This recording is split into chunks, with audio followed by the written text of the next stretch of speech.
दमक 10 मा रहेको इन्द्रेणी ताल केही महिना अघिसम्म मटेकाले भरिएको, झाडी र फोहोरले ढाकिएको अवस्थामा थियो। दमकमा यस्तो ताल पनि छ भन्ने कुरा सायदै कसैलाई थाहा थियो। स्थानीय सरकारले बजेट विनियोजन गरी व्यवस्थापन गर्न खोजे पनि दीर्घकालीन र प्रभावकारी व्यवस्थापन हुन सकेको थिएन। तर अहिलेको अवस्था भने बिल्कुलै फरक छ। हाल तालमा मटेका घारी हटाइएको छ, वरपरको फोहोर र झाडी व्यवस्थापन गरिएको छ र वातावरण सफा तथा आकर्षक बनेको छ। यसका कारण दैनिक सयौं पर्यटक यहाँ भित्रिने गरेका छन्। दमकमा घुम्ने स्थानको कमी थियो भन्ने गुनासोलाई इन्द्रेणी तालले धेरै हदसम्म पूरा गरिदिएको छ। अहिले दमक मात्र होइन, आसपासका क्षेत्रबाट पनि पर्यटकहरू यहाँ घुम्न आउने गरेका छन्। दिन प्रतिदिन इन्द्रेणी ताल पिकनिक स्पोटको केन्द्र बन्दै गएको छ। तालको मुख्य आकर्षक मोटरेबल बोटिङ हो, जुन स्थानीय रोहित राईले सुरु गर्नुभएको हो। उहाँले बोटिङ मात्र सञ्चालन गर्नु भएन, ताल र यसको वरपरको क्षेत्रलाई व्यवस्थापन गरी दमककै पहिचान बनाउने काम गर्नुभयो। यही तालका कारण हाल 8 जनाले प्रत्यक्ष रोजगारी पाएका छन् भने करिब 15 वटा साना व्यवसाय सञ्चालनमा आएका छन्। इन्द्रेणी ताल विगतमा प्राकृतिक ताल भने थिएन, यो किसानले सिँचाइका लागि प्रयोग गर्ने बाँध मात्र थियो। पछि यसलाई बाँधमै सीमित नराखी अलि राम्रो बनाऊ भन्ने सोचका साथ यसको नाम इन्द्रेणी ताल राखी विकासको सुरुवात गरिएको हो। विगतको इन्द्रेणी ताल र अहिलेको इन्द्रेणी तालमा जमिन आकाशको फरक रहेको स्थानीय भानु नेउपाने बताउनुहुन्छ। दमक मात्र नभई बाहिरी क्षेत्रका पर्यटकहरू पनि यहाँ आउने भएकाले यसको थप विकास र व्यवस्थित व्यवस्थापनमा स्थानीय सरकारले विशेष ध्यान दिनुपर्ने उहाँको भनाइ छ।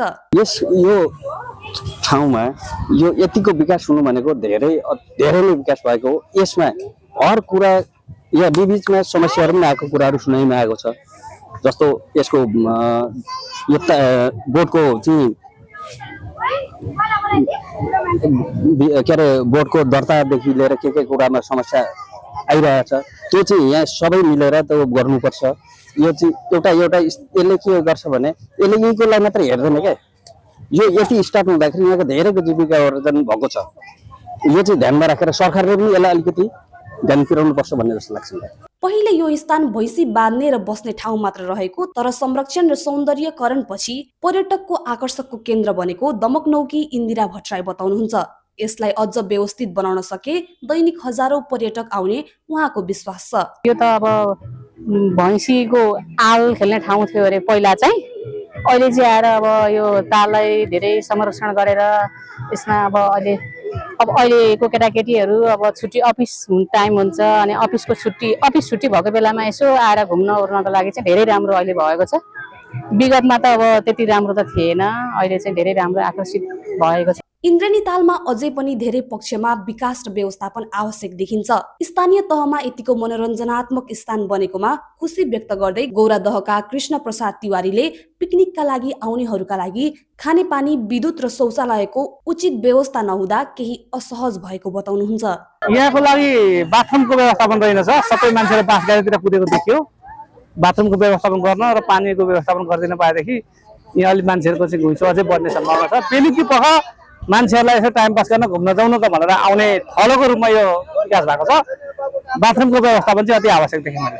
यस क्षेत्रको विकास र सौन्दर्यकरणमा महत्त्वपूर्ण योगदान पुर्याउनु भएका रोहित राईले यहाँबाट ठूलो नाफा कमाउने भन्दा पनि समाज सेवाको उद्देश्यले लगानी गरेको बताउनुहुन्छ।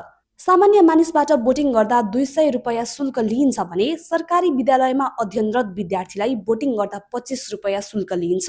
अन्य विद्यार्थीलाई 100 रुपैयाँ र ज्येष्ठ नागरिक र अपाङ्गलाई निशुल्क बोटिङ सेवा उपलब्ध गराइने गरिएको छ। यस क्षेत्रलाई अझ विकसित र व्यवस्थित बनाउने प्रतिबद्धता उहाँको रहेको छ। जो सरकारी स्कुल पढ्नुहुन्छ उहाँको फ्यामिली ब्याकग्राउन्ड अलिकति नाजुक हैन, गरिब हुन्छ भनौँ न, उहाँहरूले एफोर्ड गर्नु सक्दैन। तर उहाँहरूलाई चाहिँ मैले 75% छुट विच इज फ्री हैन। अनि बोर्डिङ पढ्नेहरू त हेर्नुहोस् धनी भएको छोराछोरी हुन्छ, उहाँहरूलाई चाहिँ 50% तिर्नु सक्नुहुन्छ। र पनि एउटा स्टुडेन्ट भएको नाताले 50% हैन। त्यहाँदेखि बुढाबा के अरे अब वृद्ध हैन, जो 65 प्लसहरूलाई चाहिँ म फ्रीमा गरिदिन्छु। किनभने मलाई प्राउड लाग्छ, किन मेरो बाबामा नभएकोले गर्दा उहाँहरूलाई देख्छु बाबामा जस्तो लाग्छ। अनि जो यहाँ अब कति अब हिँड्नुहुन्छ उहाँले बोटमा, म सोध्छु हैन, बोट चढ्नुहुन्छ चढ्छु, पैसा छैन भने आउनुहोस् भनेर म लिएर जान्छु हैन।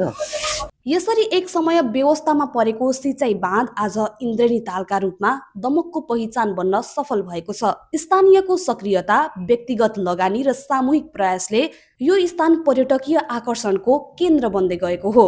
आवश्यक पूर्वाधार, सरसफाई र दीर्घकालीन व्यवस्थापनमा स्थानीय सरकारको थप ध्यान पुग्न सके इन्द्रेणी ताल दमक मात्र नभई पूर्वकै प्रमुख पर्यटकीय गन्तव्यका रूपमा स्थापित हुने अपेक्षा गरिएको छ।